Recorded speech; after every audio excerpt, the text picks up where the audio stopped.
오늘도 계속해서 dynamit의 복음, 특별히 예수님의 재림에 관한 복음을 함께 나누고자 합니다.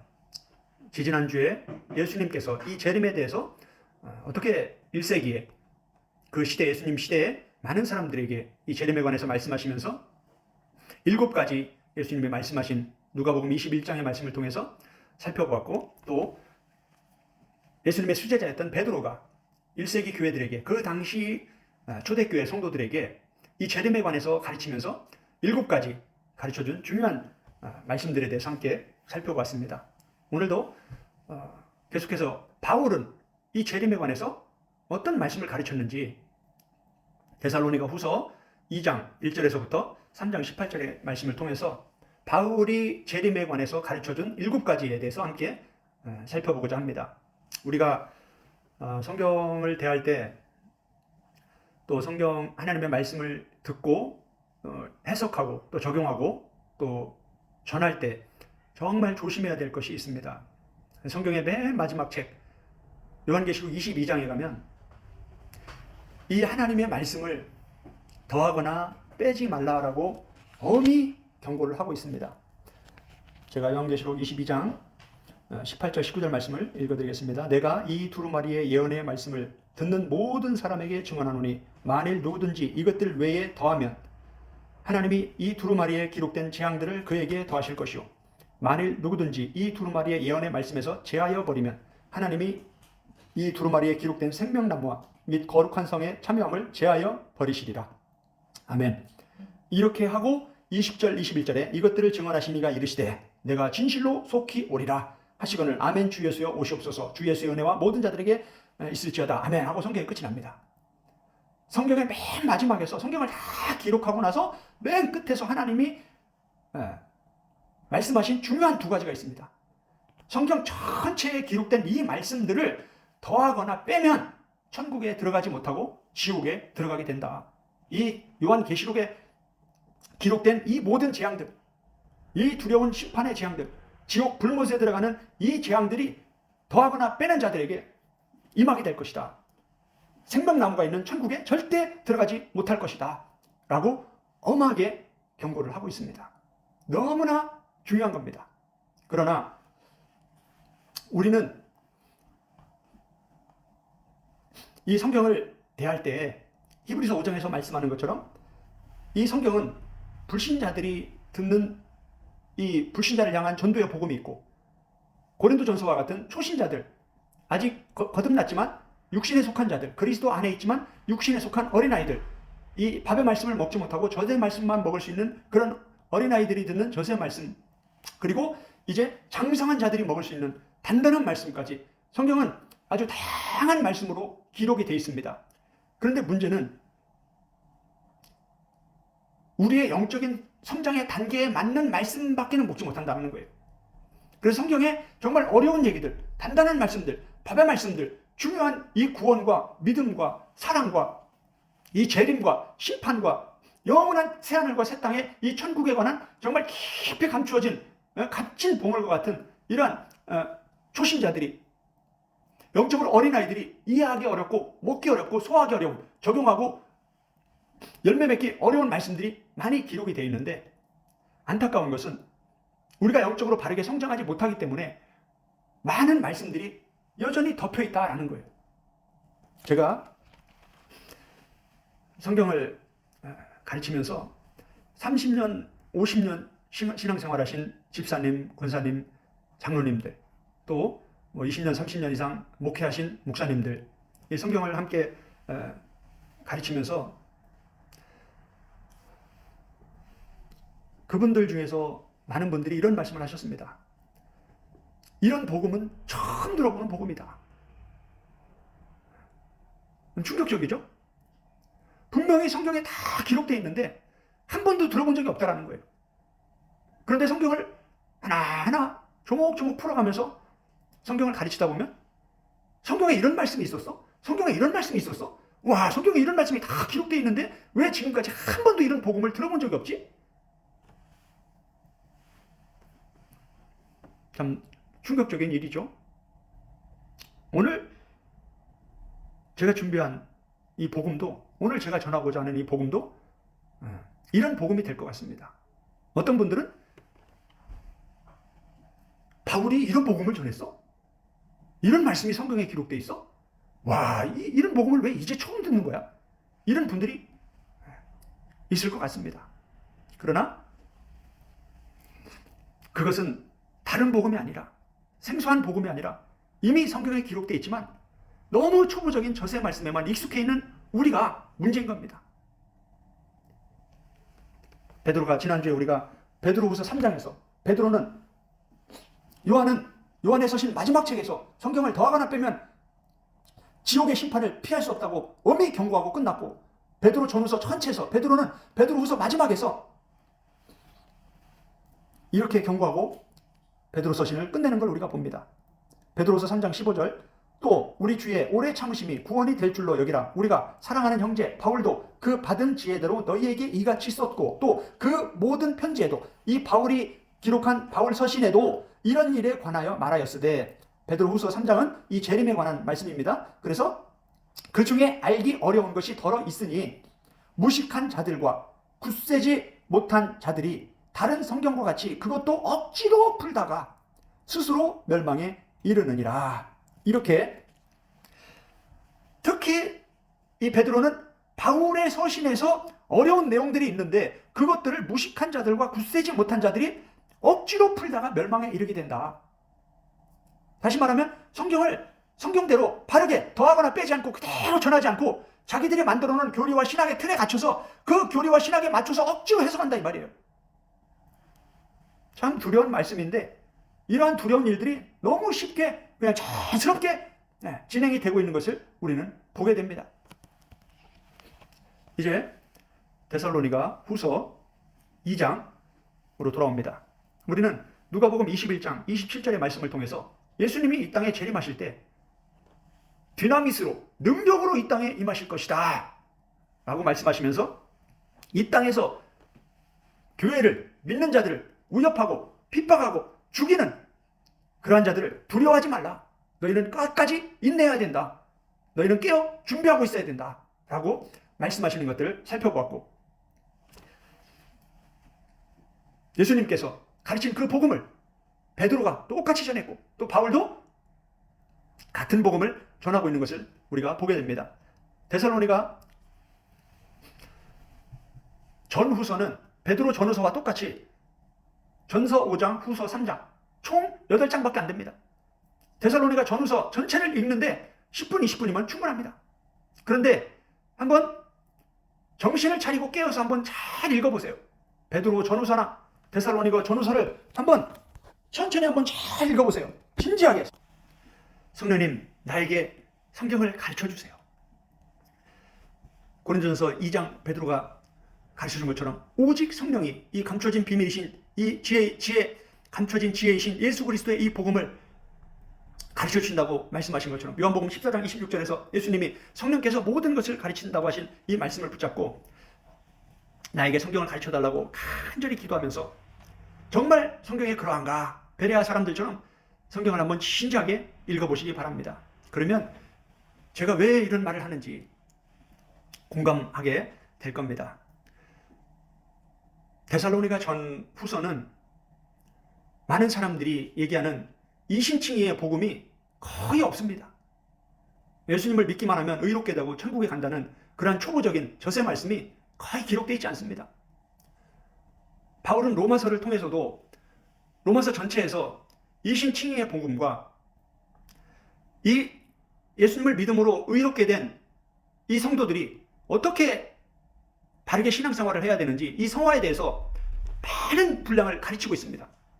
그런데 우리가 이 종교개혁을 통해서, 루터의 종교개혁을 통해서 개신교가 새롭게 캐톨릭의 부패한 교회에서 빠져나와서 새로운 기독교를 만들어 오면서 이신칭의 교리가 이 개신교의 가장 강력한 교리가 된 것입니다. 그래서 루터가 참 큰 일을 했지만 다른 한편으로는 너무 이신칭의 복음에만 묶여있는 그러한 초보적인 단계를 넘어서지 못하는 그러한 문제를 또 우리가 보게 됩니다. 그래서 데살로니가 전후서를 보면 이 초보적인 전세 말씀, 어린아이들이 먹는 전세 말씀, 이신칭의에 관한 말씀이 거의 없습니다.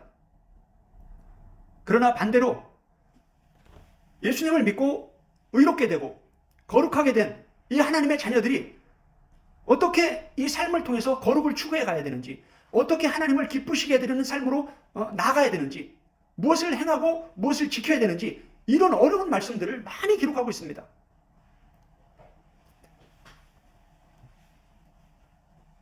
데살로니가 전서 1장을 한번 보겠습니다. 데살로니가 전서 1장 10절을 봅니다. 또 죽은 자들 가운데서 다시 살리신 그의 아들이 하늘로부터 강림하실 것을 너희가 어떻게 기다리는지를 말하니 이는 장래의 노하심에서 우리를 건지시는 예수시니라. 아멘. 데살로니가 전서, 후서도 마찬가지입니다. 데살로니가 전후서는 처음부터 끝까지 예수님의 강림, 예수님의 재림, 이게 핵심 주제입니다. 그러면서 이 예수님의 재림에 관해서 바울이 1세기 교회들에게 복음을 전하면서 어떤 말씀을 가르쳤는지, 이 말씀을 우리가 잘 이해하고 바울이 전한 말씀 그대로 더하거나 빼지 말고 그대로 바르게 해석을 해야 됩니다. 이런 복음을 이신칭의 교리에 집어넣어서 억지로 해석하게 되면 엉뚱한 복음이 돼버리는 겁니다. 베드로후서 3장에서 말한 것처럼 억지로 풀다가 스스로 멸망에 이르게 되는 겁니다. 그래서 복음은 이 복음의 초보적인 말씀부터 단단한 밥의 말씀까지 복음 전체를 봐야 됩니다.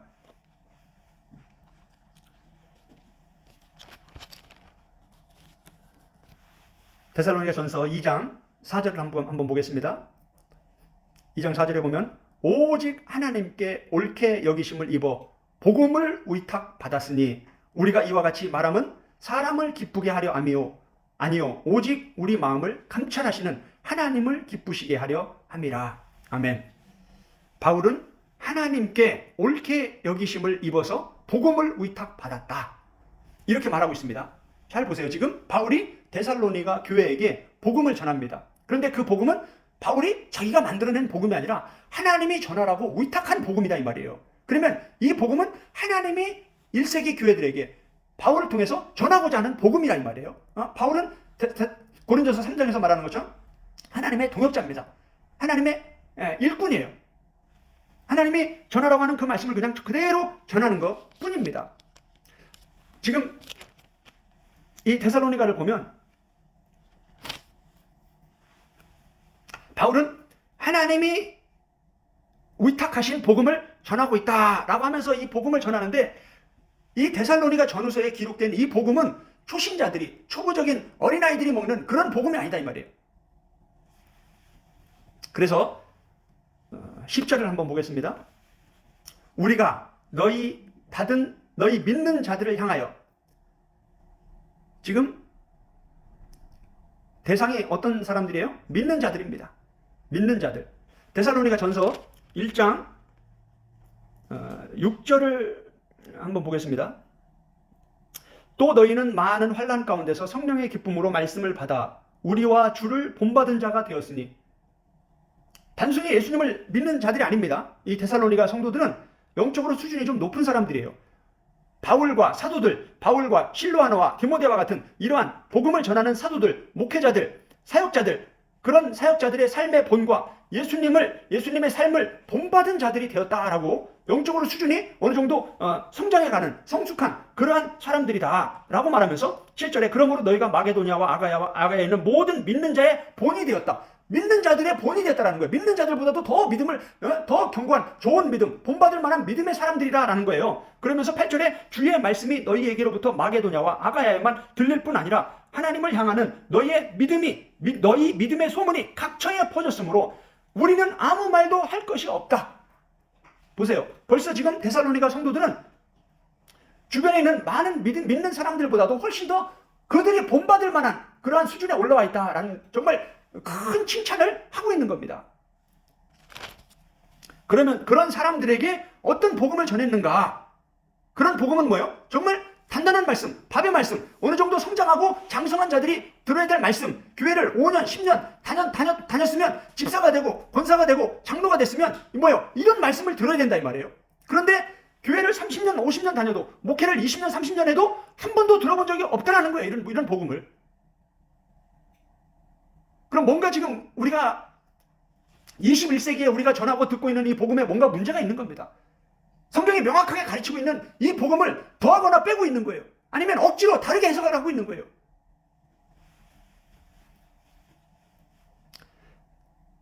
데살로니가 전서 2장 10절을 보겠습니다.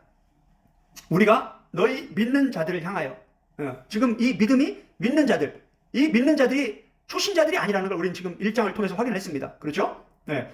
너희 믿는 자들을 향하여 어떻게 거룩하고 옳고 흠 없이 행하였는지에 대하여 너희가 증인이요 하나님도 그러하시도다. 이건 지금 데살로니가 전서 1장 1절에 보면 바울과 실로아노와 디모데는 하나님 아버지와 주 예수를 아는 데살로니가인의 교회에 편지하노니, 지금 바울과 실로아노와 디모데와 같은 사역자들이 데살로니가 교회에서 사역을 할 때 어떻게 사역을 했는지, 베드로후서가 너희가 어떤 사람이 되어야 마땅하냐 하면서 네 가지를 가르쳐준 말씀처럼 지금 바울과 사역자들이 어떤 사람이 되어서 어떻게 행하면서 사역을 했는지를 가르쳐주고 있는 겁니다. 그러면서 11절에 너희도 아는 바와 같이 우리가 너희 각 사람에게 아버지가 자기 자녀에게 하듯 권면하고 위로하고 경계하노니, 이는 너희를 부르사 자기 나라와 영광에 이르게 하시는 하나님께 합당히 행하게 하려 함이라. 지금 잘 보세요. 지금 바울이 데살로니가 전서 2장 4절에서 하나님께 복음을 위탁받았다라고 말씀하면서 지금 이신칭의 복음을 얘기하고 있어요. 이신칭의 복음은 전혀 안 보이죠? 이신칭의로 의롭게 되고 거룩해 된 자들이 어떻게 거룩하고 흠없이 행해야 하는지, 어떻게 하나님께 합당히 행해야 하는지에 대해서 가르치고 있다는 말이에요. 루터 시대에도 야고보가 전하는 이 행함이 있는 온전한 믿음, 행함이 없는 믿음은 죽은 믿음이라고 하는 이 복음을 깨닫지 못하고 행함을 강조한다고 생각하면서 오직 믿음인 이신칭의와 반대되는 교리다라고 생각을 하고 야고보서를 지푸라기 복음이라고, 지푸라기 서신이라고 이렇게 함부로 폄하하는 이런 안타까운 말을 하는 것을 우리가 알고 있습니다. 그건 야고보가 전한 복음이 지푸라기 복음이 아니라 루터가 영적인 수준이 낮아서 영적으로 어린아이였기 때문에 그 단단한 말씀을 깨닫지 못한 겁니다. 지금 이 시대도 마찬가지예요. 지금 데살로니가 전후서를 한번 보세요. 야고보서를 보세요. 베드로 전후서를 한번 보세요. 요한 1서를 한번 보세요. 성경은 초신자들이 먹는 이 전세 말씀이 기록되어 있을 뿐만 아니라 어느 정도 신앙생활을 하고 있는 또한 중직자들, 사역자들이 들어야 되는 밥의 말씀, 단단한 말씀들이 있다는 거예요. 그런데 이것을 어느 한 틀을 만들어 놓고 교리와 신학을 만들어 놓고 그것에 억지로 끼워서 억지로 해석을 해버리면 원래 하나님과 예수님과 사도들이 전하고자 했던 그 복음을 바르게 해석하지 못하고 억지로 해석해서 스스로 멸망에 빠지게 되는 겁니다. 예수님은 재림에 대해서 말씀하시면서 너희는 깨어서 준비하고 있으라 라고 말씀하셨습니다. 그러면 우리가 준비될 것들이 있단 말이에요. 데살로니가 전후서에 이 말씀들을 오늘 이 시간에 다 설명을 할 수가 없습니다. 데살로니가 전서 3장 1절 한번 보겠습니다. 이러므로 우리가 참다 못하여 우리만 아덴에 머물기를 좋게 생각하고 우리 형제 곧 그리스도의 복음을 전하는 하나님의 일꾼인 디모데를 보내노니, 이는 너희를 굳건하게 하고 너희 믿음에 대하여 위로함으로 아무도 이 여러 환난 중에 흔들리지 않게 하려 함이라. 우리가 이것을 위하여 세움을 받은 줄을 너희가 친히 알리라. 이미 믿음 위에 서 있는 사람들에게 지금 디모데를 보내는 이유는 뭐라고 얘기하고 있습니까? 여러 환난이 있을 때 흔들리지 않게 하려 합니다라는 거예요. 이미 믿음 위에 서 있지만 사탄은 끊임없이 이 믿음을 흔들려고, 믿음에서 떠나도록 미혹하고 협박하고, 그렇게 요한계시록 13장과 다니엘서 7장 또 데살로니가 후서 2장에서 얘기하는 것처럼 사탄은 끊임없이 믿는 자들을 공격한다라는 겁니다. 4절 보면 우리가 너희와 함께 있을 때에 장차 받을 환난을 너희에게 미리 말하였는데 과연 그렇게 된 것을 너희가 아느니라. 이미 예수님도 그렇고 베드로도 그렇고 요한도 바울도 이 믿음에 대해서 가르치면서 끊임없이 환난이 있을 것이다. 핍박이 있을 것이다. 끝까지 견디는 자가 구원을 받는다 라고 가르쳐주고 있습니다. 이 우리가 마태복음 13장에 씨 뿌리는 비유도 마찬가지입니다. 돌밭에 뿌려졌다는 것은 박해를 받을 때, 환난을 받을 때 믿음에서 떠나 배반하는 자들이다 라고 명확히 가르쳐주고 있습니다. 데살로니가전서 3장 4절입니다. 우리가 너희와 함께 있을 때에 장차 받을 환난을 너희에게 미리 말하였다. 이러므로 5절 나도 참다 못하여 너희 믿음을 뭐하기 위하여? 알기 위하여 그를 보내었노니. 지금 믿음 위에 굳게 서 있는 이 데살로니가 교회 성도들의 믿음이 어떤지 바울은 확인하고 싶다 이 말이에요. 그 믿음이 진짜 견고하게 흔들리지 않는 믿음인지, 이렇게 환난과 핍박과 위협이 왔을 때 믿음에서 떠나고 부패하고 타락하는 그러한 잘못된 믿음인지 변질되는 믿음인지 확인하길 원한다는 거예요.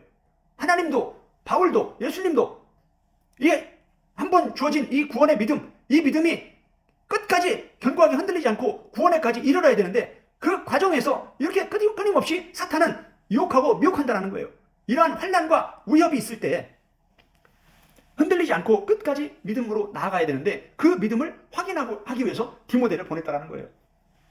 그런데 감사하게도 5절 보면 디모데를 너에게 보내었노니 이는 혹 시험하는 자가 너희를 시험하여 우리 수고를 헛되게 할까 함이니.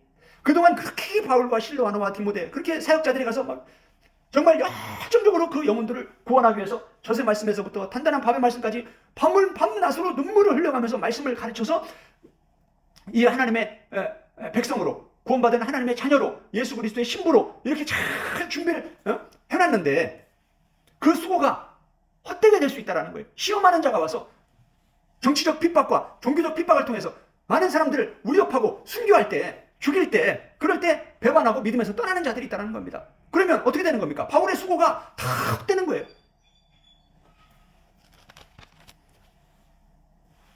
이런 말씀들이 수없이 구약과 신약에 기록되어 있는데 아직도 한 번 구원은 영원한 구원이다, 이런 얘기를 하는 사람들을 보면 참 안타깝습니다. 8절에 보면 그러므로 너희가 주 안에 굳게 선즉 우리가 이제는 살리라. 믿음 위에 굳게 서 있기 때문에 이제 마음을 놓을 수 있다라는 것을 말하는 걸 봅니다. 그러면서 10절에 이렇게 기록하고 있습니다. 주 야로 심히 간구함은, 그렇게 믿음 위에 굳게 서 있지만 아직도 바울은 그들을 위해서 밤낮으로 간절히 기도한다라는 겁니다. 무엇을 기도하냐? 너희 얼굴을 보고 너희 믿음이 부족한 것을 보충하게 하려 합니다. 할렐루야. 지금 보세요. 지금 데살로니가 교회 성도들의 믿음의 수준이 일반 교회 어린아이 수준의 수준을 상당히 넘어섰습니다. 이미 초신자들 어린아이 수준을 상당히 넘어섰습니다. 그죠? 많은 사람들에게 본이 되고 있다는, 믿음의 본이 되고 있다는 거예요. 굳게 서 있다는 거예요. 그러한 환난 속에서도 흔들리지 않고 있다는 거예요. 그런데도 믿음의 부족한 것을 보충하게 하려 합니다라고 얘기하고 있습니다. 그런데도 여전히 부족한 게 있고 미흡한 게 있다는데 그걸 보충하려고 한다 이 말이에요, 바울은. 그러면서 지금 데살로니가 전후서 복음을 전하고 있다는 거예요. 그러니까 지금 이 교회들에게 바울이 전하는 복음은 정말 단단한 밥의 말씀이다라는 거예요. 이 단단한 밥의 말씀은 예수 그리스도가 우리를 위해 십자가에 못 박혀 죽으셨다는 그 이신칭의 복음이 아니라 그 복음을 받은 자들이 그 예수님께 어떻게 보답하는 삶을, 그 은혜의, 그 구원의 은혜에 그 보답하는 삶을 살아야 되는지, 달란트를 받았으면 어떻게 그 달란트를 남겨야 되는지, 이제 주님이 오신다고 했으면 주님이 오시는 그 재림을 어떻게 준비해야 되는지, 이 부분을 가르치고 있다는 거예요. 그러면서 4장 1절을 한번 보겠습니다. 3장 13절 한번 보겠습니다. 너희 마음을 굳건하게 하시고 우리 주 예수께서 그의 모든 성도와 함께 강림하실 때에 하나님 우리 아버지 앞에서 거룩함에 흠이 없게 하시기를 원하노라. 지금 바울은 예수님의 재림에 대해서 기도하면서 예수님이 이제 재림하실 텐데 너희의 믿음이 상당히 수준 높은 믿음이지만 아직도 뭔가 부족해서 보충해야 할 것이 있다. 그것은 무엇이냐? 거룩함에 흠이 없게 해야 된다. 참 어려운 말씀입니다. 이신칭의 복음에만 그 초보적인 어린아이 젖의 말씀에 그 교리와 틀에만 갇혀있는 그러한 복음에만 익숙해 있던 사람들은 이런 복음을 너무나 힘들어합니다. 심지어 목사님들도 마찬가지예요. 이런 복음을 전하게 되면 충격에 빠집니다. 그러나 성경을 잘 읽어보면서 성령님 나를 도와주세요. 내가 어린아이 초신자 믿음에 머무르지 않게 도와주시고 이러한 단단한 말씀, 밥의 말씀, 이 말씀들을 먹을 수 있도록 나를 도와주세요. 나를 가르쳐주세요. 나를 성장하게 해주세요. 베드로가 마지막에 베드로서 3장에서 영적으로 너희가 자라가라 라고 말했습니다. 영적으로 성장하지 않으면 밥의 말씀, 단단한 말씀은 절대 먹지 못합니다. 아무리 성경에 수없이 기록되어 있어도 바르게 해석하지 못하고 적용하지 못합니다.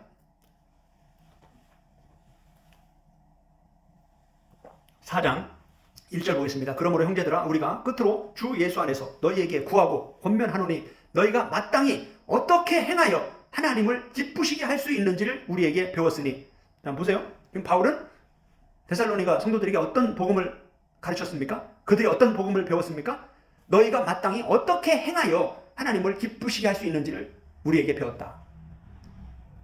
지금 보세요. 바울이 행함이 아니라 믿음이라고 가르친 복음이 있고 마땅히 행해야 될 게 있다라고 가르친 복음이 있다는 겁니다. 참 어려운 얘기인데 이 부분에 관해서는 우리가 공부해야 될 게 정말 많습니다. 특히 지금 21세기, 이 16세기 종교개혁 이후부터 약 500년 동안 이 이신칭의 복음에 너무 큰 초점을 맞추고 달려온 지금 기독교, 이 시대 기독교에서는 이 복음을 정말 이해하기 어렵습니다. 가르치는 사람도 거의 없고 이 복음을 잘못 가르치면 이단이 되어버립니다. 그러나 성경은 명확히 이 복음을 가르치고 있습니다. 요한계시록은 절대 더하거나 빼지 말라고 가르치고 있고 베드로는 이 바울의 서신을 억지로 해석하면 지옥이라고 스스로 멸망을 받게 된다고 명확히 가르쳐주고 있습니다. 저도 이 복음을 깨닫기까지 오랜 시간이 걸렸고 이런 말씀들을 읽으면서 어떻게 이 복음을 바르게 이해하고 해석하고 적용해야 되는지 어떻게 전파해야 되는지 가르쳐야 되는지 사역자로서 정말 큰 부담을 갖고 이 말씀들을 붙잡고 수없이 기도하고 씨름하면서 성령님 저를 좀 가르쳐주세요. 그러면서 많은 주석이나 학자들의 이 말씀들을 보면서 오랜 시간 씨름해온 이 말씀 그 가운데 성령님께서 깨닫게 해주시고 가르쳐주신 그러한 은혜 안에서 이 복음을 전하는 겁니다. 특별히 이 행함에 관해서 신약 성경에서는 예수님을 비롯해서 바울과 사도들 행함이 아니라 오직 믿음이라고 성경에 가르쳐주고 있는 이 신약의 복음은 몇 구절 안 됩니다. 나머지는 다 너희가 행해야 된다 라고 가르쳐주고 있습니다. 이와 관련해서는 조만간 제가 이 신약의 행함에 관한 복음에 대해서 신약 전체를 헬라 원문에 근거해서 그 말씀을 명확하게 정리해서 책으로 출판해서 함께 공부하고 나누려고 기도하고 있습니다.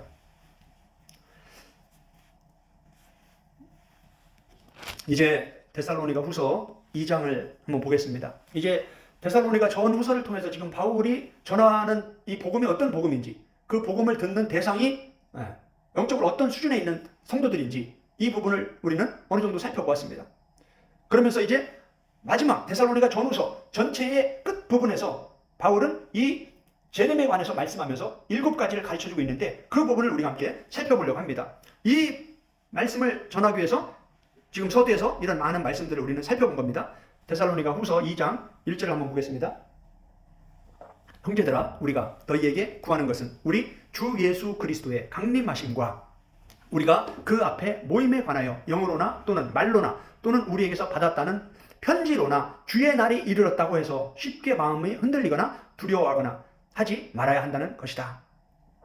계속해서 지금 바울은 데살로니가 전후서를 통해서 우리 주 예수 그리스도의 강림하심, 주님의 재림, 그 재림의 날, 그 주의 날, 그 날에 대해서, 그 재림에 대해서 가르쳐주고 있습니다. 바울은 첫 번째 무엇을 가르쳐주고 있나? 이 예수님의 재림, 주의 날이 이르렀다고 해서 쉽게 마음을 흔들리거나 두려워하지 말라라고 가르쳐주고 있습니다. 예수님도 마찬가지입니다. 이 재림에 관해서 말씀하시면서 너희가 미혹되지 않도록 조심하면서 두려워하지 말라라고 가르쳤습니다. 그러면서 너희가 인내해야 된다. 믿음은 견디는 것이다. 끝까지 붙잡고 가는 것이다. 어떤 환난과 핍박이 와도 믿음에서 떠나면 안 된다. 끝까지 인내해야 된다. 인내로 결실하여 열매를 맺는 자가 좋은 땅이다 라고 예수님이 가르쳐주신 말씀처럼 바울도 지금 마찬가지입니다. 그러면서 이렇게 말합니다. 누가 어떻게 하여도 3절 너희가 미혹되지 말라. 뭐라고요? 미혹되지 말라. 예수님도 똑같이 가르치고 있죠. 먼저 배교하는 일이 있고 저 불법의 사람 곧 멸망의 아들이 나타나기 전에는 그날이 이르지 아니하리니. 보세요. 예수님이 재림하기 전에 누가 먼저 온다? 불법의 사람이 온다. 멸망의 아들이 나타난다. 그때 많은 사람들이 배교할 것이다. 믿음에서 떠날 것이다. 이 배교라는 단어는 아포스타시아입니다. 배교, 변절, 탈당, 믿음에서 떠나는 겁니다. 믿음을 견디지 못하는 겁니다. 예수님의 씨 뿌리는 비유에서는 바로 이런 사람들이 돌밭에 떨어진 사람이다. 환난과 핍박이 올 때 배교하는 자다. 믿음에서 떠나는 자다. 라는 겁니다. 그래서 바울은 이 데살로니가 교회의 성도들의 믿음이 어떤 믿음인지 확인하고 싶었다라는 거예요. 그래서 디모데를 보내서 봤더니 이 데살로니가 교회의 성도들은 믿음에서 떠나지 않고 배교하지 않고 끝까지 믿음을 붙잡고 있더라. 그런데도 뭔가 부족한 게 있어서 또 편지를 보내고 있다 하면서 지금 이 복음을 전하고 있는 겁니다. 여기서 불법의 사람이라는 말이 나옵니다. 이 불법이라는 이 단어는 아노미아스, 이 노모스라는 법이라는 단어에 앞에 부정사가 붙어 있는 겁니다. 이 노모스는 법입니다. 법, 하나님의 말씀이에요. 다시 말하면 이 불법의 사람이라는 건 하나님의 말씀이 없는 사람이에요. 하나님의 말씀을 부정하는 사람이에요. 하나님의 말씀을 대적하는 사람이에요. 예수님이 불법을 행한 자들아 내게서 떠나라. 이게 뭡니까? 많은 기적들을 행했지만 하나님의 말씀이 없는 거예요. 말씀을 깨닫지 못하는 거예요. 하나님의 말씀, 예수님의 말씀대로 하는 게 아니라 자기들 방식대로 하는 거예요. 자기들 믿음대로 하는 거예요. 자기들의 교리와 신학대로 하는 거예요. 많은 이단들이 성경을 가지고 엉뚱하게 해석을 하고 억지로 풀어가고 있습니다. 예수님과 아무 상관이 없는 일을 하는 겁니다. 아무리 큰 교회를 짓고 아무리 세계 평화를 위해서 많은 일을 해도 예수님과 아무 상관이 없는 겁니다.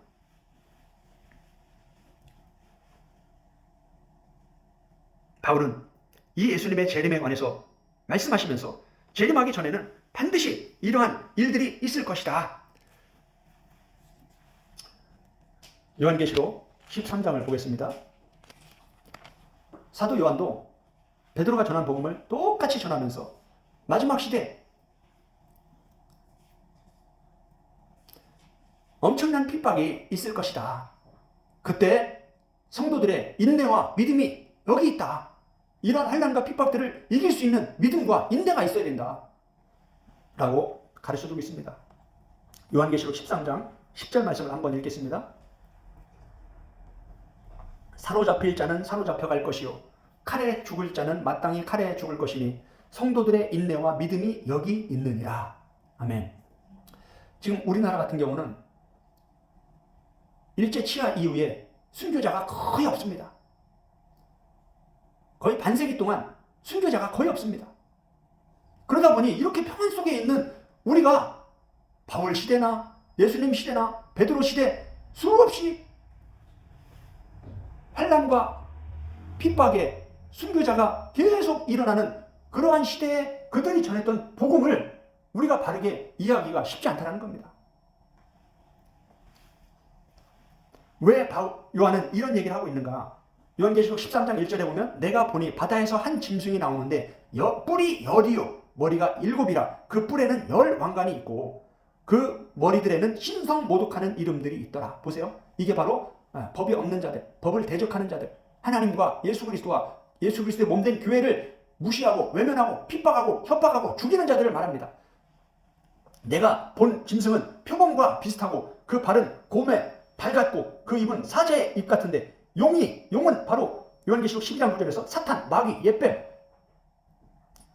뜻합니다. 용이 사탄이 자기의 능력과 보좌와 큰 권세를 그 짐승에게 주었다. 용이 4절 그 짐승에게 권세를 주므로 용에게 경배하며 짐승에게 경배하여 이르되 누가 이 짐승과 같으랴 누가 능히 이와 더불어 싸우리요 하더라. 또 짐승이 과장하고 신성모독을 하는 입을 받고 또 42달 동안 일할 권세를 받으리라. 짐승이 입을 벌려 하나님을 향하여 비방하되, 보세요, 하나님을 비방하는 자입니다. 그의 이름과 그의 장막 곧 하늘에 사는 자들을 비방하더라. 교회를 비방하는 자들입니다. 또 권세를 받아 성도들과 싸운다. 성도들과 싸우는데 이 짐승이 이기게 된다라고 얘기합니다. 교회들이 핍박을 당하고 순교를 당한다는 겁니다. 각 족속과 백성과 방언과 나라를 다스리는 권세를 받으니 죽임을 당한 어린 양의 생명책에 창세 이후로 이름이 기록되지 못하고 이 땅에 사는 자들은 다 짐승에게 경배하게 된다. 누구든지 귀가 있거든 들을지어다. 사로잡힐 자는 사로잡힐 것이요 칼에 죽을 자는 마땅히 칼에 죽을 것이니 성도들의 인내와 믿음이 여기 있느니라. 그리고 나서 이제 11절부터는 내가 봄에 또 다른 짐승이 땅에서 올라오니 어린 양같이 두 뿔이 있고 용처럼 말을 하더라. 그가 먼저 나온 짐승의 모든 권세를 그 앞에서 행하고 땅과 땅에 사는 자들을 처음 짐승에게 경배하게 하니 곧 죽게 되었던 상처가 나은 자니라. 큰 이적을 행하되 심지어 사람들 앞에서 불이 하늘에서 땅에 내려오게 하고 짐승 앞에서 받은 바 이적을 행함으로 땅에 거하는 자들을 미혹하며 땅에 거하는 자들에게 이르기를 칼에 상하였다가 살아난 짐승을 위하여 우상을 만들라 하더라. 그가 권세를 받아 짐승의 우상에게 생기를 주어 그 짐승의 우상으로 말하게 하고 또 짐승의 우상에게 경배하지 아니하는 몇이든 다 죽이게 하더라 하면서 엄청난 환난과 핍박이 있을 것이다 라고 가르쳐주고 있습니다. 이러한 환난과 핍박 속에서 성도들의 인내와 믿음이 여기 있다 라고 가르쳐주고 있는 겁니다. 다니엘서 7장을 보겠습니다.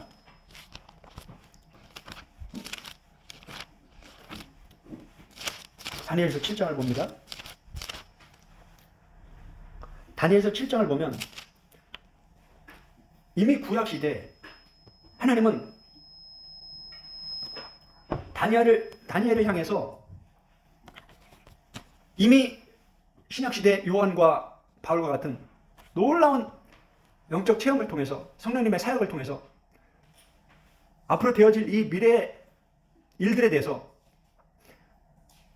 환상을 통해서 성령님의 사역 안에서 비밀들을 깨달은 그런 것을 우리가 보게 됩니다. 다니엘서 7장 1절을 보면 바벨론 벨사살 왕 원년에 다니엘이 그의 침상에서 꿈을 꾸며 머릿속으로 환상을 받고 그 꿈을 기록하며 그 일의 대략을 진술하니라.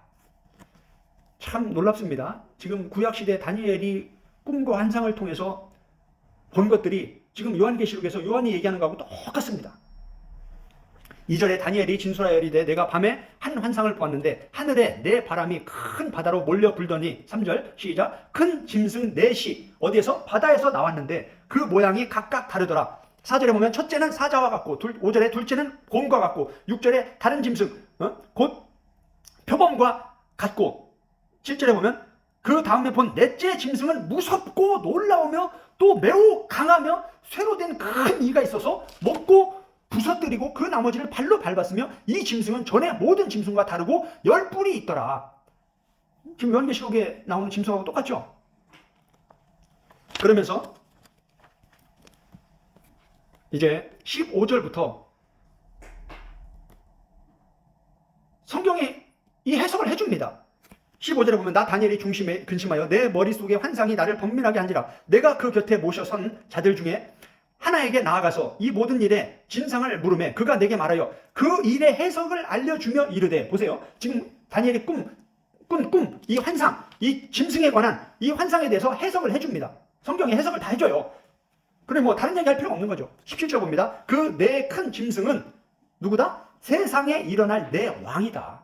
내 짐승은 내 왕이다 이 말이에요. 지금 바울이 뭐라고 얘기하고 있습니까? 불법의 사람이다 이 말이에요. 사람. 영이 아니에요. 사탄이 아니에요. 사람입니다. 사람. 용이 짐승에게 권세를 준다는 건 사탄이 이 왕에게 우리가 엑소시아 복음을 전했습니다.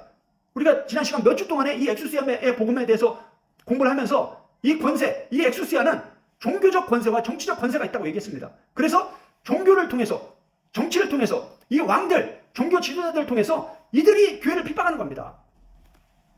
사탄은 그렇게 역사하는 겁니다. 19절 보겠습니다. 이에 내가 넷째 짐승에 관하여 확실히 알고자 하였으니, 더 구체적으로 알고 싶다 이 말이에요. 그 넷째 왕이, 넷째 짐승이 누군지. 곧 그것은 모든 짐승과 달라서 심히 무섭더라. 그 이는 쇠요, 그 이빨은 노시니 먹고 부서뜨리고 나머지는 발로 밟았으며. 아주 악한 왕이라는 거예요. 아주 네로 황제처럼 아주 악하고 잔인하고, 아주 기독교를 아주 샅샅이 아주 구석구석까지 숨어있는 자들까지 다 찾아내서 죽이는 그러한 왕이라는 거예요. 20절에 또 그것의 머리에는 10뿔이 있고, 똑같죠? 21절에 내가 본즉 이 뿔이 성도들과 더불어 싸워 그들에게 이겼더니. 이들이 이기는 거예요. 세상이 이기는 겁니다. 예수님은 뭐라고 얘기했습니까? 십자가로 그들을 이기셨다. 순교가, 십자가에 죽는 게 기독교는 이기는 겁니다. 그들은 우리를 죽이는 게 그들이 이기는 거예요. 그러나 우리는 그 순교의 위협 속에서 예수님을 부인하지 않고 너희가 나를 시인하면 나도 너희를 시인하리라. 그 말은 공개 석상에서 많은 사람들 앞에서 내가 예수님을 믿는 사람이다, 나를 죽여라, 나는 너희가 죽여도 믿음을 버리지 않겠다, 믿음을 떠나지 않겠다, 배신하지 않겠다, 이 고백을 하는 자에게 예수님도 나도 너를 시인하리라 라는 이 말씀인 겁니다. 그래서 순교의 위협이 왔을 때 믿음에서 떠나면 안 되는 거예요. 배반하면 안 되는 거예요. 배교하면 안 되는 거예요. 그러면 결국 쭉정이가 되는 겁니다. 그걸 얘기하고 있는 거예요. 그래서 너희가 두려워하지 말고 인내해야 된다, 믿음을 끝까지 지켜야 된다, 이 얘기를 하고 있는 겁니다. 22절에 옛적부터 항상 계신 이가 와서 지극히 높으신 이의 성도들을 위하여 원한을 풀어주시겠고. 할렐루야. 예수님이 반드시 재림하신다. 예수님이 오셔서 반드시 이 악한 왕과 이 모든 기독교를, 예수 믿는 사람들을, 교회를 핍박하는 모든 사람들의 원수를 갚아주실 거다. 그 피 흘린 그 순교의 피를 갚아주실 것이다. 때가 이름에 성도들이 나라를 얻었더라. 할렐루야. 이 땅에서 끝까지 믿음으로 인내한 자들은 하나님의 나라를 얻는 것입니다. 너무나 놀라운 이 재림의, 이 새하늘과 새 땅의 이 천국의 소망을 지금 주고 있는 겁니다. 이렇게 나라들이, 왕들이, 이렇게 로마 시대 이런 엄청난 핍박이 있을지라도 너희가 믿음에서 떠나면 안 된다. 믿음을 끝까지 지켜야 된다. 영적으로 부패하고 타락하면 안 된다. 곧 주님이 오셔서 심판하시고 우리를 새하늘과 새 땅으로 이끌어 가실 것이다 라는 확실한 약속을 우리에게 주고 있는 것입니다.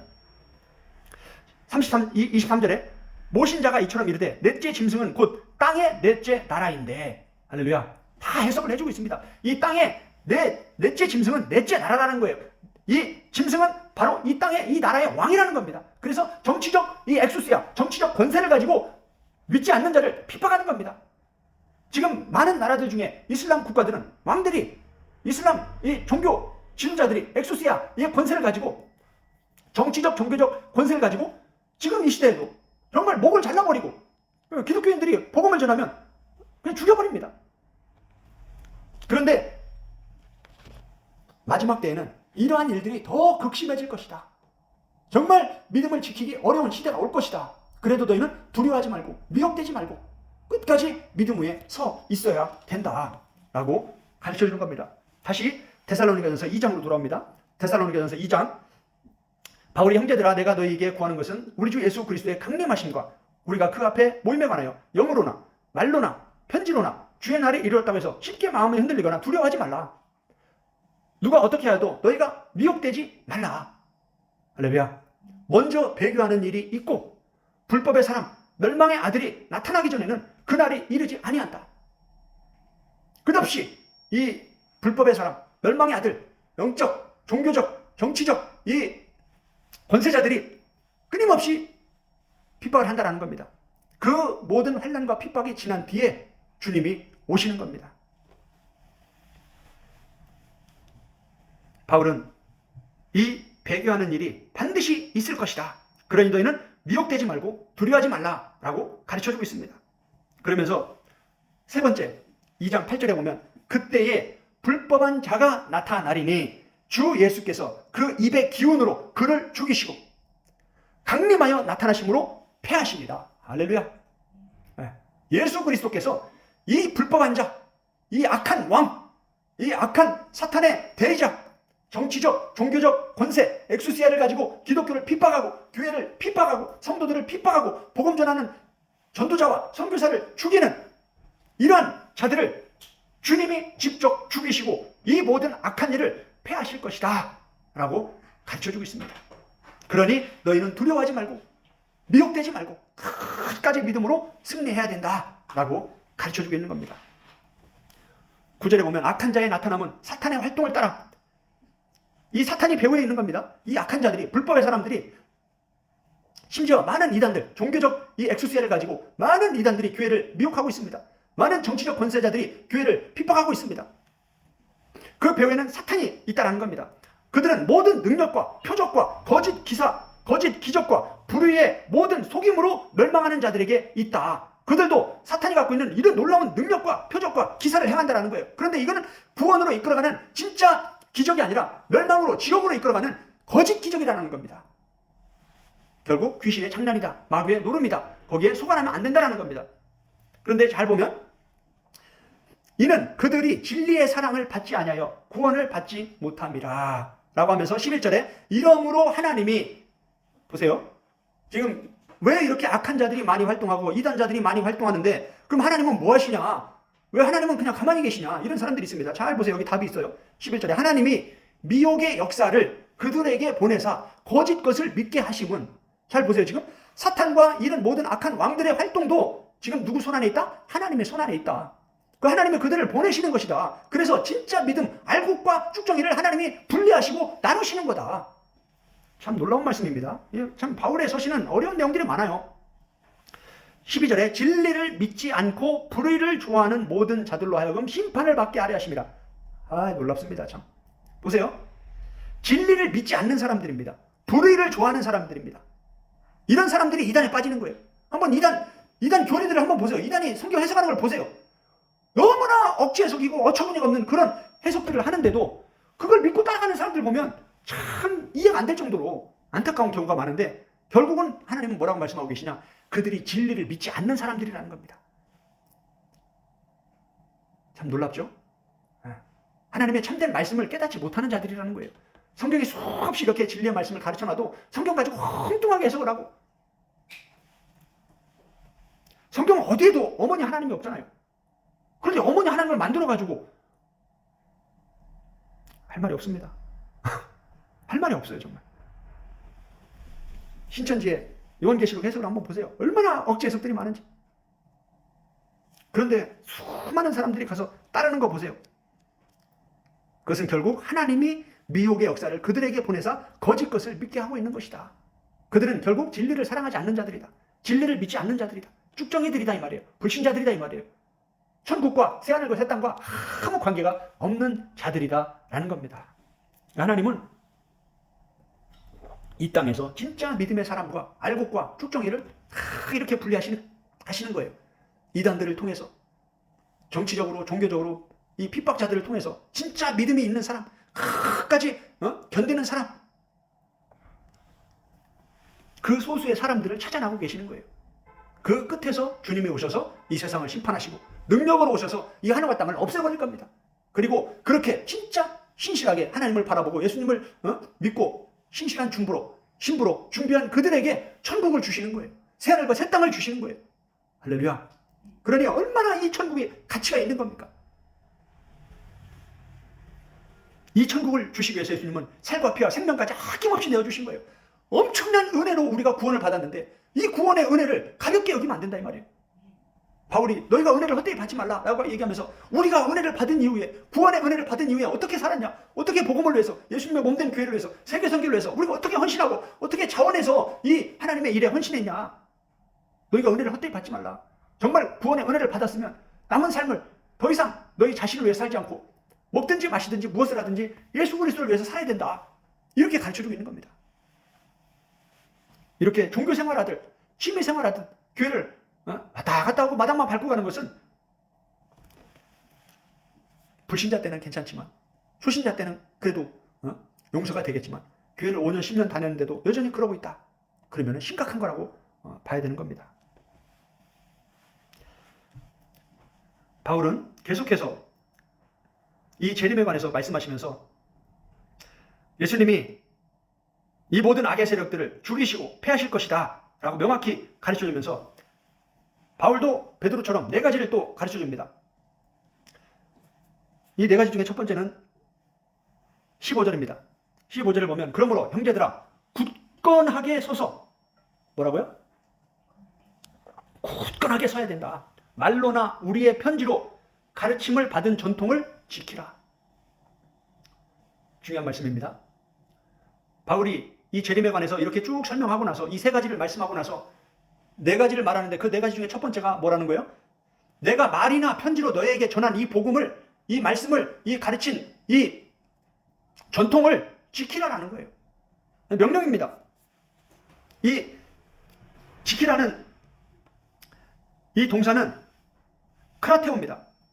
붙잡다, 굳게 지키다, 정복하다.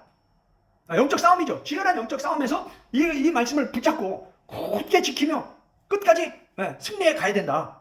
이런 뜻입니다. 이 전통이라는 단어는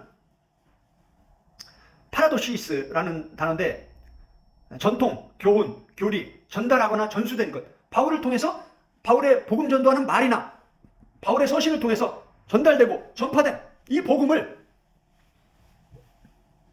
너희가 지켜야 된다라고 가르쳐주고 있습니다. 3장 4절에 보면 너희가 지켜야 되고 두 번째는 너희가 행해야 된다라고 가르쳐주고 있습니다. 3장 4절 한번 보겠습니다. 너희에 대하여는 우리가 명한 것을 너희가 행하고 또 행할 줄을 우리가 주관해서 확신하노니. 보세요. 또 우리가 명한 것이다 라고 여기는 또 가르쳐주고 있습니다. 바울과 사역자들이 교회들에게 명한 것이다라는 거예요. 명령한 말씀들이 있다라는 거예요. 이런 것들은 너희가 행하고 지금도 행하고 있지만 앞으로도 계속 행해야 된다라고 가르쳐주고 있는 겁니다. 이게 뭐예요? 믿음 위에 굳게 서서 싸우는 겁니다. 끝까지 믿음을 지키는 거예요. 말씀을 지키는 거예요. 이게 바로 요한복음 14장과 요한 1서에서는 이게 바로 예수님을 사랑하는 것이다. 예수님의 말씀을 소유하고 지키는 것이 예수님을 사랑하는 것이고 그가 아버지께 사랑을 받을 것이고 나도 그를 사랑하여 그에게 나를 나타낼 것이다. 예수님의 말씀을 소유하고 지키는 게 사랑입니다. 사랑은 감정적인 게 아니에요. 내가 예수님 사랑합니다. 이런 게 사랑이 아니다 이 말이에요. 말씀을 소유하기 위해서 밤낮으로 말씀을 읽고 듣고 배우고 공부하고 이게 소유하는 거예요. 그리고 그 소유한 말씀을 삶 속에서 지키기 위해서 환난과 핍박이 와도 떠나지 않고 배신하지 않고 배교하지 않고 끝까지 믿음을 붙잡고 지키는 게 이게 바로 믿음이고 사랑이다라는 거예요. 그런데 이런 중요한 복음을, 이런 행함의 복음을 바르게 깨닫지 못하고 바울이 성경 몇 구절에서 행함이 아니라 오직 믿음이라고 얘기한 그 몇 구절 말씀에 행함을 다 적용시켜버리면 큰일 나는 겁니다. 억지 해석이 되는 거예요. 참 충격적인 일인데 그런 일들이 지금 너무 자연스럽게 일어나고 있는 거예요. 왜 그러냐? 복음을 전체를 보지 못하는 거예요. 이 단단한 밥의 말씀을 이해하지 못하는 거예요. 세 번째, 바울이 3장 6절을 통해서 이렇게 가르쳐주고 있습니다. 형제들아, 우리 주 예수 그리스도의 이름으로 너희에게 명하노니 게으르게 행하고 우리에게서 받은 전통대로 행하지 아니하는 모든 형제에게서 떠나라. 지금 보세요. 지금 두 가지는 너희가 내가 말이나 편지로 너에게 가르친 이 교훈, 교리를 너희가 지켜야 된다. 우리가 너에게 명한 것을 너희가 행하고 앞으로도 계속 행해야 된다. 그렇게 말하면서 이제 두 가지는 부정적인 얘기입니다. 반대되는 얘기예요. 이렇게 행하지 않는 자들을 너희는 그들에게서 떠나라는 거예요. 참 놀라운 복음이죠. 그러면서 바울과 사역자들이 그 데살로니가 있는 교회 성도들의 안에서 복음을 전할 때 어떻게 행했는지를 자기들의 삶을 샘플로 보여줍니다. 그리고 나서 14절에 또 이렇게 가르쳐주고 있습니다.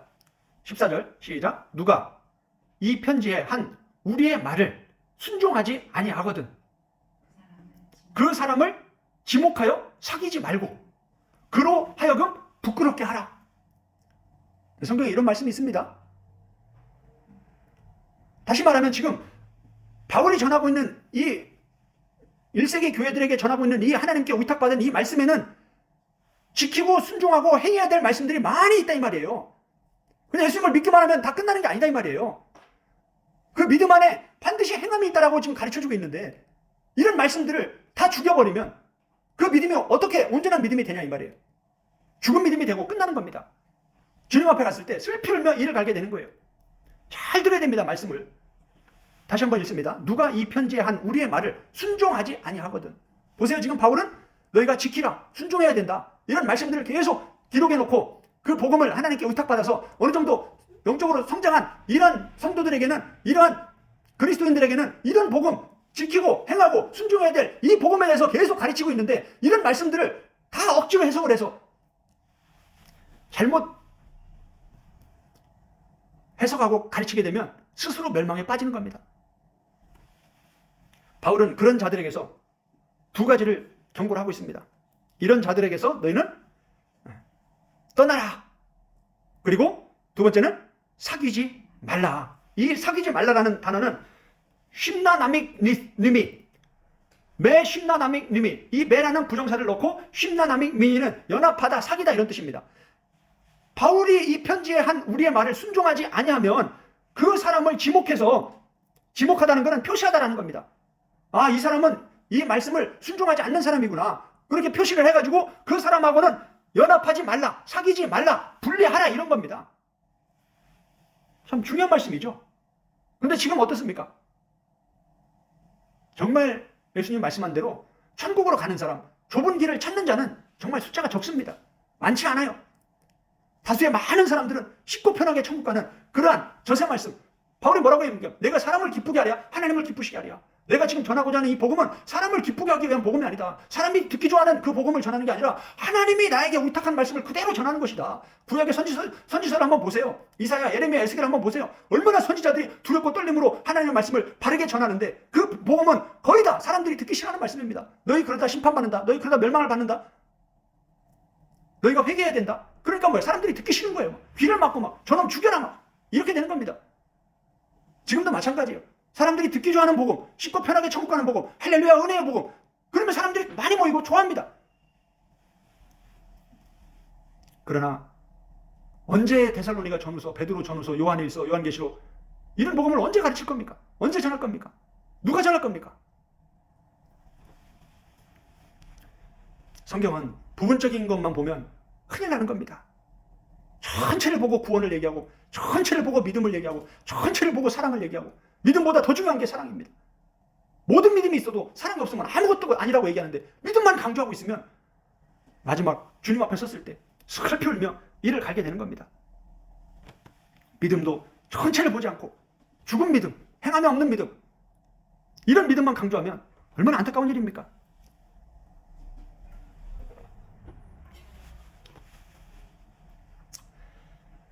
그러면서 15절에 그러나 원수같이 생각하지 말고 형제같이 권면을 해야 된다.